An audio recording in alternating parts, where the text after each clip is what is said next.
KP says that his ankle injury is minor. Is that still the case?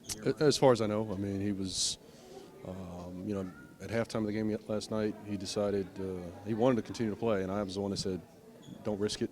So had it been a regular season game, I think he would have played. All the things checked out. He's moving well.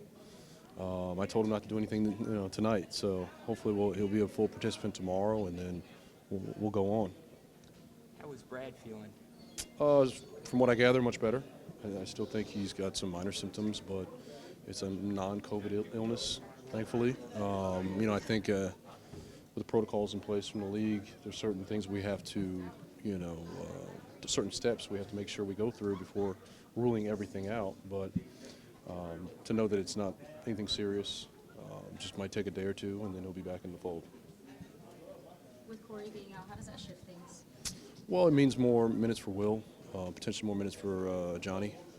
But with Denny kind of ramping things up, you have plenty of bodies at that 2-3, 3-2 position. So it's not a huge thing. Obviously, you'd want Corey, and I think he's progressed well enough. The swelling is down. He hasn't started any running quite yet, but I don't think he's too far off.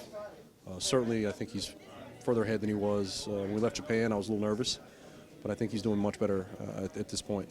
So you think it'll be the full 4 to 6 weeks? Honestly, it's hard for me to tell. And just talking to him every day, he seems like he's doing better and better. So I'm confident that he's ahead of schedule. I'm not sure what that means, but I think we'll ramp him up and progress him at his timetable, because we certainly don't want any setbacks.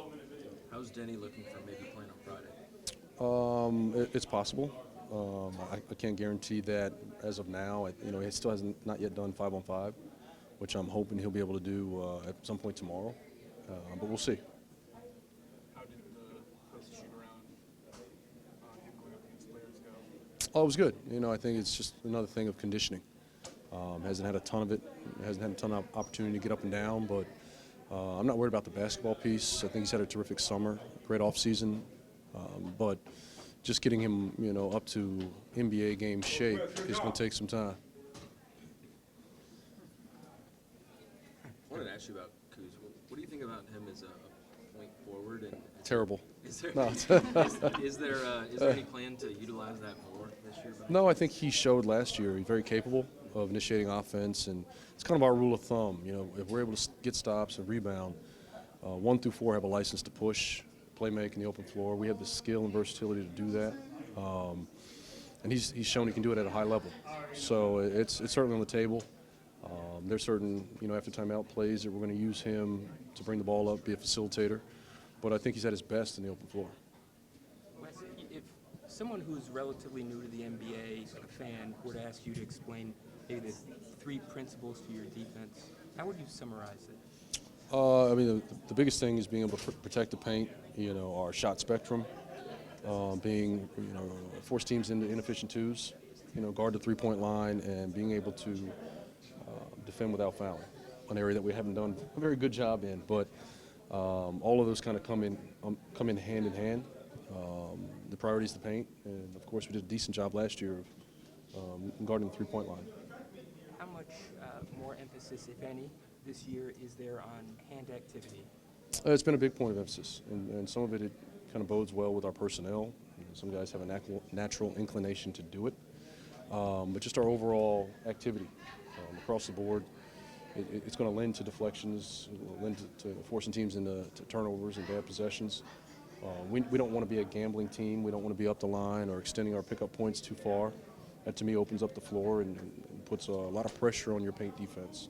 So being able to just be solid but be a little bit more active into what we're doing, I think it's already paid dividends. Coach, on a night like this, how important this to the fans, and just how did you enjoy it? Oh, it's a lot of fun. I mean, sometimes these things is tough. We get guys to come back at night, but we've got a terrific fan base. And, without having a preseason game at home, it's an incredible opportunity to just kind of get out in front of them. Guys, once they get going, they get into it. So that helps, quite a bit. I think it's an opportunity for us to get up and down, and we're still able to get some things done. I mean, it's not a typical practice, but I think it's important that we don't skip steps or miss days. They were all horrible. Horrible. And I told him the best thing to do is just go for it. You know, trying to play too cool is just like, just go for it. I know you've mentioned efficiency and preparation, but when it comes to actually coaching games, is there something you think you'll be better at the second time around? Hopefully all of it. Yeah. I mean, it comes with the territory. You learn as you go, and sometimes you have to, learn on the fly and go through some hard lessons, and that's part of it. And it's growth for me, it's growth for our young players. And the challenge across the board was come back a better version. So, I feel like I've done that, and obviously we'll see, but, I think it's important for myself, and I got to hold myself to the same standard.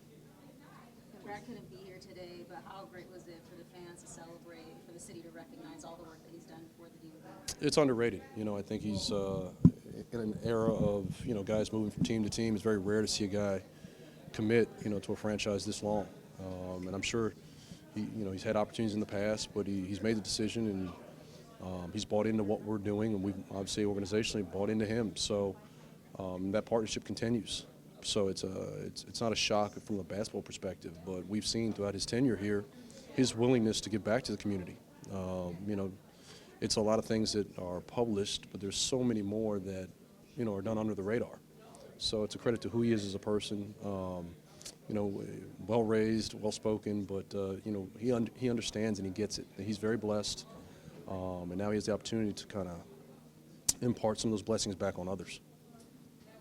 What do you think about the classic hardwood floor? Brings back a lot of memories. It's funny that it's classic, but yeah, that was a lot of good years. How was your ankle? It's good. Did some light work this morning, did some treatment, and feeling pretty good, yeah.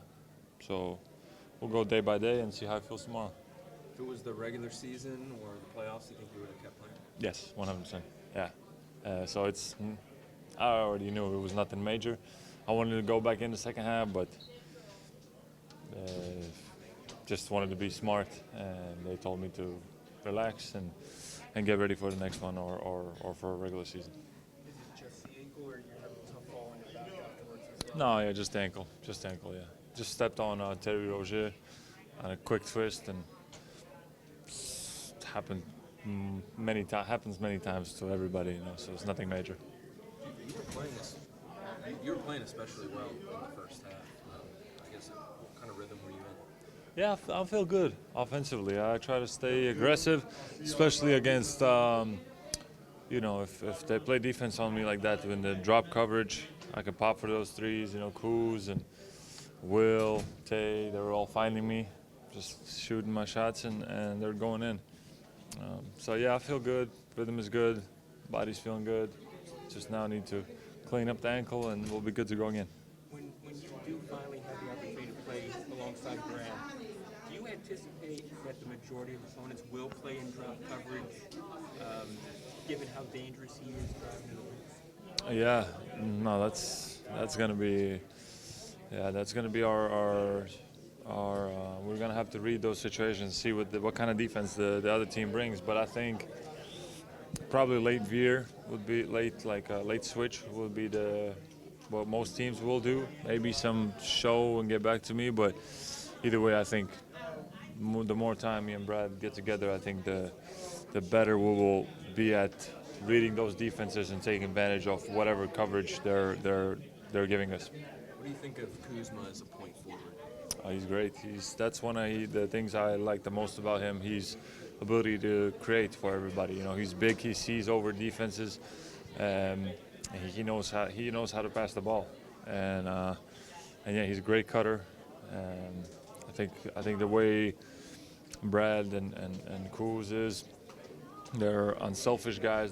They want to get everybody else involved, everybody else feeling good, and so that's something we all got to have in mind as teammates for each other, to kind of build that kind of culture where the guy's going to cut hard because he knows he might get the ball. And if he will be open, he will get the ball. So I think we're heading in that direction. So that's a positive sign.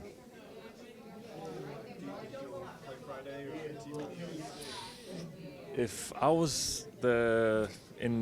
was in my hands, like if I could make the decision, I'll play for sure, I think. But yeah, again, I haven't really moved around since yesterday, so I don't know how he's feeling in reality. but like walking and like I tried light jog. Don't tell the medical staff, but I tried a light jog and it felt pretty good. So hopefully until Friday I should be pretty healthy. Were you making towards that because he couldn't touch the rim on his tippy? No, you know what I wanted to do? I wanted to set him up for like a dunk, to dunk on him. Like, hey, sometimes, hey, how far are you from the rim? Somebody stands there and then just dunk on him from behind. So that's what I was trying to do, but I had the ankle, so I was like, I shouldn't do it probably. So I was trying to get somebody else to do it, but nobody would respond. But I'll get him one time. Cool. You guys got a little taste of the fans here and how much they support you. How excited are you just to get the season started here at Capital One? Yeah, I can't wait because always beginning of the season is a lot of fun, there's a lot of energy, excitement. I think we have more talent this year, and I think the fans know that. Just having more talent, more guys that are that can bring more to the team. Just makes the team overall better, and that's what the fans want. Fans want playoffs. Fans want winning team, winning basketball, and that's our job to go out there and execute and play to our talent level. So we're excited, and we're excited to hopefully make it an exciting season for the fans.